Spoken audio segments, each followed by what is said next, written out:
तो भाई पिछली वीडियो के बाद ना काफ़ी लोगों ने कमेंट किया कि फ्लूइड मैकेनिक्स पे वीडियो बना दो रिवीजन की। तो मैं ले आया फ्लूइड पे वीडियो। अब बात ऐसी है कि फ्लूइड मैकेनिक्स पे ना तुम्हें बहुत सारी वीडियोस मिल जाएंगी ऑनलाइन, बहुत अच्छी अच्छी वीडियोस जो सारे कॉन्सेप्ट्स कवर कर लेती हैं। तो मैं तुम्हें चैप्टर तो पढ़ाने नहीं बैठूंगा, मैं तुम्हें as a student fluid mechanics की प्रॉब्लम्स को अप्रोच कैसे करते हैं वो समझाने की कोशिश करूँगा, और साथ में कुछ इंपॉर्टेंट फैक्ट्स बता दूंगा जो मुझे लगता है काफ़ी वीडियोस में से मिस हो जाते हैं। लेकिन ये सब शुरू करने से पहले एक बार हम बेसिक्स जान लेते हैं, बिल्कुल फंडामेंटल बेसिक्स, कि फ्लूइड क्या है। फ्लूइड मैकेनिक्स पढ़ रहे हैं तो फ्लूइड पता होना चाहिए ना। फ्लूइड बेसिकली क्या है? फ्लूइड बाय डेफिनेशन इज जो स्मॉलेस्ट शियर फोर्स भी सह नहीं सकता। आप फ्लूइड को टेस्ट कैसे करोगे कि कोई चीज़ फ्लूइड है कि नहीं? बहुत सिंपल है। अगर आप उस पर थोड़ी सी भी शियर फोर्स लगाओ और वो कॉन्टीन्यूसली डिफॉर्म होता रहे जब तक शियर फोर्स ज़ीरो नहीं हो जाती, तब फिर वो फ्लूइड है। जैसे कि मान लो आपने एक ग्लास भरा हुआ पानी का, उसको टिल्ट किया तो वो ऐसे नहीं रहेगा जैसे पिक्चर 1 में दिखाया हुआ है। क्यों? क्योंकि ये जो सरफेस है, अब ये स्लांट है, इसके ऊपर वाले लैमिना पर एक ग्रेविटेशनल फोर्स लग रहा है।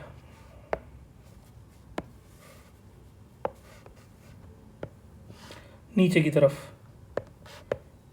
और इसके दो कंपोनेंट हैं, एक तो जो परपेंडिकुलर है और एक जो सरफेस के अलोंग है। अब शेयर फोर्स हम सरफेस के अलोंग वाली फोर्स को कहते हैं, और क्योंकि वाटर एक फ्लूइड है तो वो ये शेयर फोर्स सह नहीं सकता, वो साथ के साथ डिफॉर्म होना शुरू होता जाएगा और ग्लास से पानी गिरता जाएगा जब तक उस पर शेयर फोर्स बिल्कुल ज़ीरो नहीं हो जाती। ये जो सीन आप देख रहे हैं ये फेमिलियर सीन है, रियल लाइफ में ऐसा होता है। क्या है इसमें? बेसिकली कि जो वाटर लेवल है ना वो हॉरिजॉन्टल ग्राउंड के बिल्कुल पैरेलल आ गया है। अब जो ग्रेविटेशनल फोर्स लग रही है वो बिल्कुल परपेंडिकुलर लग रही है सरफेस के, कोई शेयर फोर्स नहीं है। और बस यही प्रिंसिपल है जिससे फ्लूइड्स काम करते हैं। और कुछ कंडीशंस होती हैं जैसे कि इनकम्प्रेसिबल होना चाहिए, विस्कस नहीं होना चाहिए, पर वो क्वेश्चन में गिवन होता है तो उसकी हमें ज़्यादा टेंशन लेने की ज़रूरत नहीं। अच्छा, इस वीडियो में हम सिर्फ फ्लूइड स्टैटिस्टिक्स की बात करेंगे। स्टैटिस्टिक्स नहीं, फ्लूइड स्टैटिक्स। मतलब इसमें बर्नौली इक्वेशन और वो वेंशियोमीटर वगैरह वगैरह वो सब नहीं आएंगे इसमें हम स्टैटिक्स देखेंगे फ्लूइड की, और सेकंड पार्ट में हम डायनामिक्स पे बात करेंगे। देखो, स्टैटिक्स में कुछ ही कंडीशंस हैं जो फॉलो करनी होती हैं फ्लूइड को। एक्चुअली प्राइमरी कंडीशन तो सिर्फ इतनी है, ये शेयर फोर्स ज़ीरो होने वाली, बाकी सब उसी से निकल के आते हैं। एक इम्पॉर्टेंट चीज़ ये है, ये प्रूव भी हो जाता है कि जैसा मर्जी तुमने कंटेनर लिया हो, उसमें एक लौती कंडीशन जो गवर्न करती है कि जो फ्लूइड है वो कैसे रहेगा, वो ये है कि दो हॉरिजॉन्टली कनेक्टेड पॉइंट्स का प्रेशर सेम होना चाहिए। यहाँ और यहाँ प्रेशर इस केस में सेम है हम कह सकते हैं, बट हमेशा सेम हो ये ज़रूरी नहीं है। पॉइंट्स हॉरिजॉन्टली कनेक्टेड होना प्राइमरी कंडीशन है। अगर दो पॉइंट्स हॉरिजॉन्टली कनेक्टेड हैं तो उनका प्रेशर सेम होगा। इसको समझ भी सकते हैं सिंपली। यहाँ पर एक पानी का सिलेंडर इमेजिन कर लो, तो इस पानी के सिलेंडर पे अगर इधर और इधर प्रेशर सेम नहीं होगा तो ये मूव करेगा एक डायरेक्शन में, और तब तक मूव करता रहेगा जब तक ये फोर्स और ये फोर्स बराबर नहीं हो जाते। तो बस इतना सही कॉन्सेप्ट है। अच्छा, हाइट के साथ variation delta p equal to rho g h, ये तो हमें पता ही है। और अच्छा, अब टाइप्स देख लेते हैं कि स्टैटिस्टिक्स में फ्लूइड स्टैटिक्स में किस तरह की प्रॉब्लम्स आ जाती हैं। एक तो मुझे नहीं पता ये एडवांस के सिलेबस में है कि मेंस के सिलेबस में है कि नहीं, पर जनरली इंपॉर्टेंट कॉन्सेप्ट है। ये एक बीकर है, ये एक्सेलरेशन से आगे जा रहा है, इसमें हमने भर रखा है पानी। तो इमेजिन करो तुम गाड़ी में एक पानी का ग्लास लेकर जा रहे हो, गाड़ी स्मूथली चल रही है, तो क्या पानी का सरफेस ऐसा रहेगा? और अगर इमेजिन नहीं कर पा रहे तो फिजिकली सोचो, इस बीकर के फ्रेम में आ जाओ, तो पानी पर एक सूडो फोर्स लगेगी, डीएम मास मान लो छोटा सा इस लामिना का, डीएम इंटू ए करके एक सूडो फोर्स लगेगी, नीचे ग्रेविटी तो लगी रही है। अब ये सूडो फोर्स देखो, ये अलोंग द सरफेस है, यानी ये एक शेयर फोर्स लग गई। शेयर फोर्स लग गई भाई, मतलब पानी डिफॉर्म होगा, फ्लूइड है वो सह नहीं सकता शेयर फोर्स। तो एक्चुअली क्या होगा, जब पानी में जा रहे होंगे, जब गाड़ी में जा रहे होंगे, तो पानी की सरफेस कुछ ऐसी शेप ले लेगी। ऐसी शेप क्यों ले लेगी? अब देखो, इस पे अभी भी सूडो फोर्स लग रही है एक इधर को, और ग्रेविटी लग रही है नीचे को। इनका नेट फोर्स जो आएगा ना, वो आएगा ऐसा कि इस सरफेस के परपेंडिकुलर हो जाएगा। या उल्टा ऐसे बोल लो कि जो भी नेट फोर्स बन रहा होगा सूडो फोर्स और ग्रेविटी का, उसके परपेंडिकुलर सरफेस आ जाएगी तब तक, क्योंकि शेयर फोर्स जीरो नहीं हो पाएगी नहीं तो। अच्छा, अब ये कैलकुलेशन वगैरह तुम लोग कर सकते हो, मैं तुम्हें रिजल्ट बता देता हूँ। ये जो सरफेस है ना, ये थीटा एंगल सबटेंड करेगी हॉरिजॉन्टल के साथ, और टैन थीटा की जो वैल्यू होती है वो A/G हो जाती है। बस ये रिजल्ट नंबर 1 हम रख लेते हैं। अच्छा, फिर एक स्टैटिक्स की प्रॉब्लम आती है कि बीकर है, बीकर को काट दिया तो कुछ ऐसा बीकर बन गया घटिया सा। अब वो इस फेस पे पानी की वजह से फोर्स पूछता है कितनी है, ठीक है। अब देखो यार, इसको ना 2 तरीके से कर सकते हैं। एक तो जनरल तरीका, क्या कर सकते हो तुम लोग, इसको इधर पानी से भर दिया और सोच लिया कि इस बॉडी पे कितनी फोर्स लग रही होगी, और उसके 2 कंपोनेंट कर लिए, हॉरिजॉन्टल और वर्टिकल, और उनका नेट सम करके निकाल लिया। बट इससे बहुत ही स्मार्ट मेथड क्या होता है, आप ऐसे समझिए, एक बीकर में कोई लैमिना पड़ा है, इनफैक्ट लैमिना नहीं पड़ा, बीकर खुद ऐसी शेप का है, 3D में अगर आप समझो ना तो ये कुछ ऐसी सी शेप है बीकर की, ऐसी सी शेप है कुछ बीकर की। तो उसका क्रॉस सेक्शन ऐसा दिखा दिया। अगर इस पर फोर्स निकालनी है ना फ्लूइड की, कुछ नहीं करना, इस एरिया का जो भी ज्योमेट्रिक सेंटर है उस पर प्रेशर पता कर लो पानी का कितना है। उस प्रेशर को इस पूरा जो सरफेस है इसके एरिया से मल्टीप्लाई कर दो तो फोर्स आ जाएगी। अच्छा, ज्योमेट्रिक सेंटर मैंने बोला, मतलब ये लैमिना ऐसा था कुछ 3D में, सिर्फ इतना सरफेस दिखा रहा हूँ, इसका ये सेंटर था ना, मान लो ये h हाइट पे है, तो अब अलग अलग हाइट पे वैसे तो अलग अलग प्रेशर होना था, इंटीग्रेट करके फोर्स निकालनी पड़ती, पर इसकी एक शॉर्ट ट्रिक है कि जो इस डेप्थ पे इसका जो सेंटर है, उस डेप्थ पे जो भी प्रेशर है ना, उसको पूरे एरिया से मल्टीप्लाई कर दो तो वो इंटीग्रेशन वाले रिजल्ट के बराबर आ जाता है। इसको ऐसे भी बोल सकते हैं कि अगर ये फेस कोई लैमिना होता तो इसका सेंटर ऑफ मास जहाँ पर भी होता, जिस हाइट पर भी होता, उस हाइट के कॉरेस्पॉन्डिंग प्रेशर से एरिया मल्टीप्लाई कर दोगे तो फोर्स आ जाएगी। तो हमारा ये दूसरा रिजल्ट हो गया।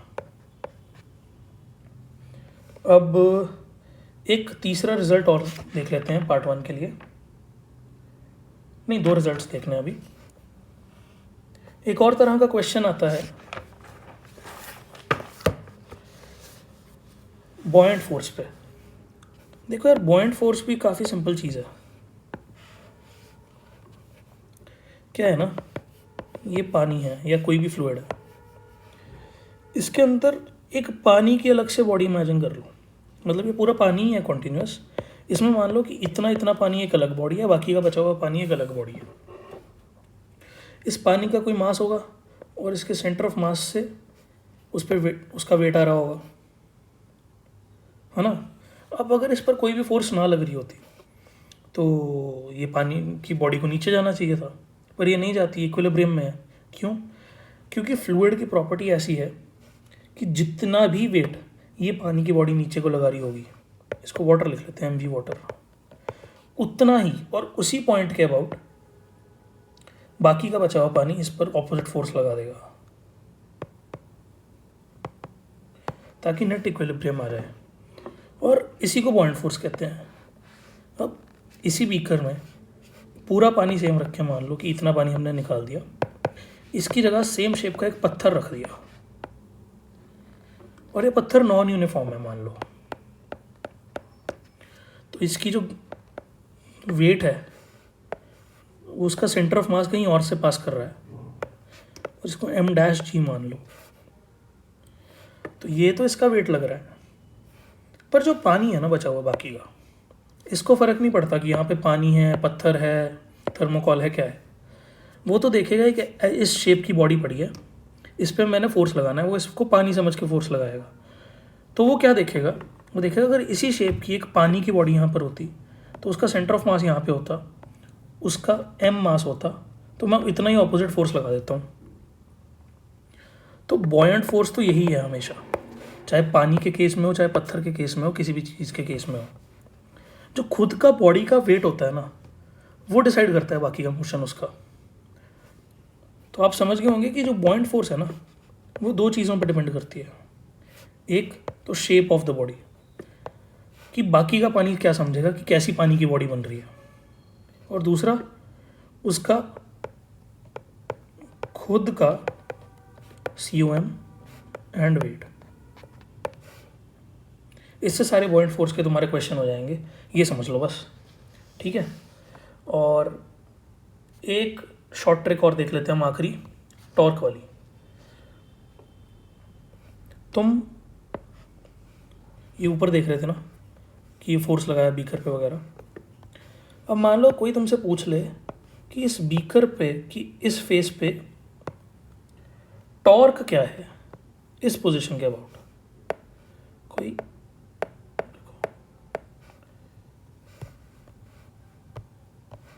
ऐसा बीकर मान लो टेढ़ा सा। अब कोई तुमसे अगर पूछे कि पानी की वजह से इस पॉइंट के अबाउट टॉर्क क्या है इस पूरी बॉडी पे, इस पूरी फेस पे इनफैक्ट, तो तुम उसको कैसे लिखोगे? देखो फोर्स निकालना तो हमें आ गया कि इसका YCOM देखेंगे हम, YCOM भले प्रेशर से हम एरिया को मल्टीप्लाई कर देंगे तो फोर्स आ जाएगी। लेकिन टॉर्क के लिए हमें फोर्स इंटू डिस्टेंस चाहिए होता है। परपेंडिकुलर डिस्टेंस तो है नहीं, हमें पता है फोर्स कितनी लगानी है, पर हमें डिस्टेंस नहीं पता कि इस हिंज से कहाँ पर हम फोर्स का पॉइंट ऑफ एप्लीकेशन माने ताकि टॉर्क का आंसर आ जाए। तो वो भी काफ़ी सिंपल है। ये एक रिजल्ट है जो प्रूव हो सकता है काफ़ी इजीली, प्रूफ चाहिए हुआ तो बता देना। इस पॉइंट के अबाउट 2L/3 डिस्टेंस पर, L इस पूरे लैमिना की लेंथ, वर्टिकल वाली मतलब उसके अलॉन्ग वर्टिकल वाली, 2L/3 पे ये जो हमने फोर्स कैलकुलेट की थी ना, ये लगा दो परपेंडिकुलरली, तो इससे तुम्हारा टॉर्क आ जाएगा। मतलब रिजल्ट क्या निकल के आया कि जो टॉर्क है ना, वो फोर्स जो है PYCOM वाला इंटू एरिया इंटू 2L/3, इससे तुम्हारा टॉर्क आ गया। बस इससे स्टैटिक्स के तुम्हारे ऑलमोस्ट सारे प्रॉब्लम सॉल्व हो जाएंगे ज़्यादातर।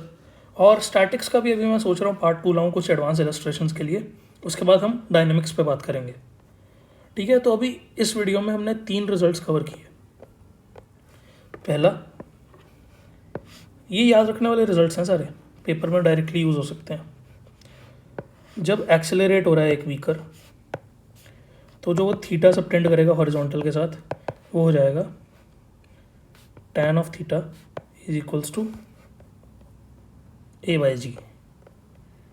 ये जी में कंफ्यूज मत हो जाना भाई।